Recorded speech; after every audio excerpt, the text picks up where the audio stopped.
லெபனானை தளமாக கொண்டு இயங்கக்கூடிய இந்த ஹிஸ்புல்லா போராளிகளை இலக்கு வைத்து மிக நூதனமான முறையிலே ஒரு தாக்குதல் சம்பவம் அண்மையிலே இடம்பெற்றது.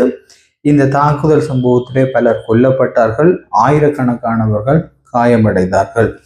இந்த தாக்குதல் சம்பவத்தின் பின்னால் இஸ்ரேலினுடைய உளவு அமைப்பான மொசாட் இருப்பது தற்போது உறுதிப்படுத்தப்பட்டிருக்கக்கூடிய சூழலிலே இந்த தாக்குதல் சம்பவம் தொடர்பான பின்னணிகளிலே குறிப்பாக பெண் ஒருவருடைய பெயர் குறிப்பிடப்படுவதோடு அந்த பெண் தற்போது தலைமறைவாகி இருப்பதாகவும் பலர் சமூக ஊடகங்களிலே அந்த பெண் தேடப்படுவதாக பதிவுகளை இட்டு வருவதையும் நாங்கள் காணக்கூடியதாக இருக்கின்றது.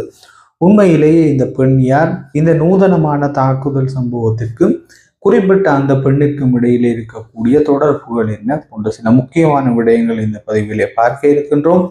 நீங்கள் பார்த்து கொண்டிருப்பது ஜேசன் தமிழ் யூடியூப். தொடர்ந்து முழுமையான வீடியோ பதிவுக்குள்ளே போவோம்.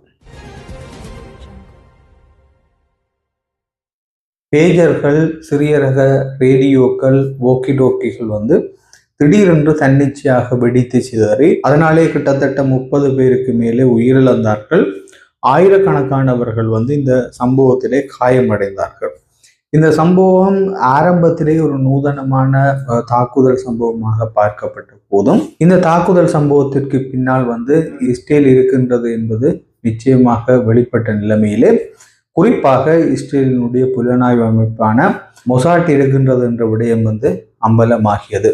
இந்த தாக்குதல் சம்பவத்தோடு தொடர்பு படுத்தி பெண்ணொருவருடைய பெயர் தற்போது சமூக ஊடகங்களிலும் கூட உலாவிக் கொண்டிருப்பதை காணக்கூடியதாக இருக்கின்றது. அந்த பெண்ணுடைய பேர் என்று சொன்னால் கிறிஸ்டியானா பார்சோனி என்று குறிப்பிடப்படுகின்றது. இவர்தான் இந்த ஹிஸ்புல்லா போராளிகள் பேஜர்களை கொள்வனவு செய்த ஹங்கேரி நாட்டிலே இருக்கக்கூடிய பிஏசி என்கின்ற நிறுவனத்தினுடைய தலைமை நிறைவேற்று அதிகாரியாக இருந்திருக்கின்றார் இந்த கிறிஸ்டியானா பார்சோனி என்கின்ற பெண். இந்த பெண் தான் லெபனானிலே தன்னிச்சையாக வெடித்து சிதறிய பேஜர்கள் மற்றும் சிறிய ரக ரேடியோக்கள் மற்றும் ஓக்கி டோக்கிகளை ஹிஸ்புல்லா அமைப்பு வாங்கிய நிறுவனத்தினுடைய சிஇஓ ஆக இருந்திருக்கின்றார். இந்த கிறிஸ்டியானா பார்சோனி என்கின்ற பெண் உண்மையிலேயே அவருடைய பிறப்பிடம் இத்தாலி என்றும் அவர் ஹங்கேரியிலே தற்காலிகமாக குடியேறி அங்கேயே வாழ்ந்து வந்ததாகவும் குறிப்பிடப்படுகின்றது.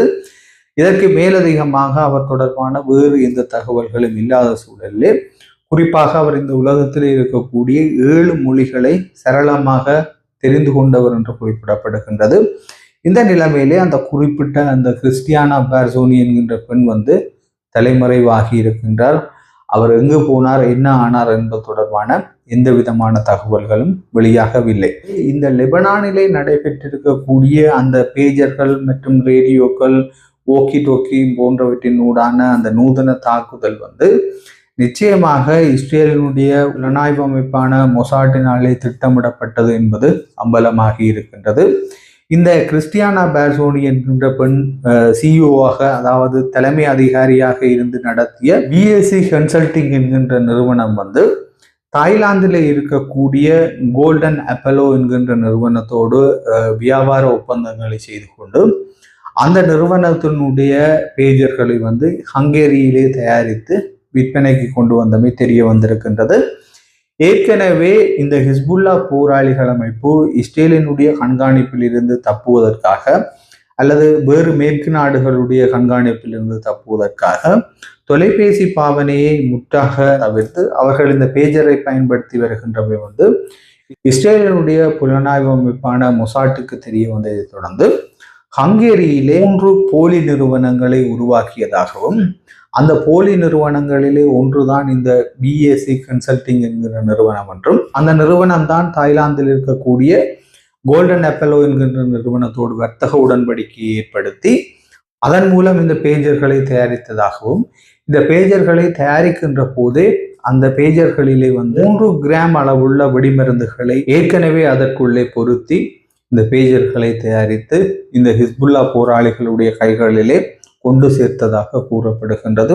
அதனை பயன்படுத்தியே இஸ்ரேலினுடைய புலனாய்வு அமைப்பான மொசாட் இந்த தாக்குதலை நடத்தி இருக்கின்றது. இந்த தாக்குதல் சம்பவத்தினுடைய அடிப்படையில் அந்த தாக்குதல் சம்பவம் தொடர்பான பேச்சுக்களின் அடிப்படையில் இந்த கிறிஸ்டியானா பார்சோனி என்கின்ற பெண் தற்போது பேசு பொருளாக மாறி இருக்கின்றார்.